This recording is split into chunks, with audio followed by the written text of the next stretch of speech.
There are efforts to eliminate single-use plastics. Our forest cover is expanding. The lion and tiger population is increasing. We aim to restore 26 million hectares of degraded land by 2030. And we are encouraging a circular economy.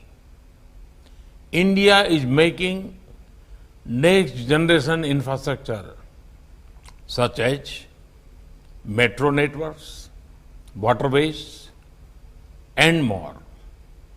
In addition to convenience and efficiency, they will also contribute to a cleaner environment. We will meet our goal of 175 gigawatt of renewable energy well before the target of 2022. Now, we are taking a big step ahead by seeking to achieve 450 gigawatts by 2030. Your Majesty, Excellencies, the International Solar Alliance is among the fastest growing international organizations with 88 signatories.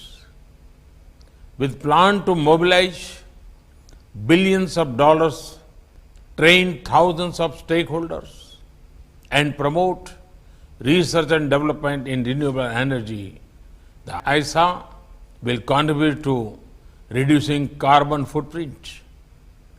One more example is the Coalition for Disaster Resilience Infrastructure. 18 countries, including 9 from among the G20 and 4 international organizations, have already joined the coalition.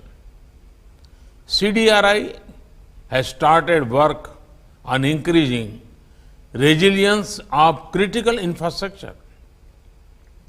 Infra damage during natural disaster is a subject that has not got the attention it deserves. The poorer nations are especially impacted by this. Therefore, this coalition is important. Your Majesty, Excellencies, this is the best time for further increasing research and innovation in new and sustainable technologies. We should do so with a spirit of cooperation and collaboration. The entire world can progress faster if there is a greater support of technology and finance to the developing world. Your Majesty, Excellencies, for humanity to prosper, every single individual must prosper. Rather than seeing labor as a factor of production alone, the focus must be on the human dignity of every worker. Such an approach would be the best guarantee for safeguarding our planet. Thank you.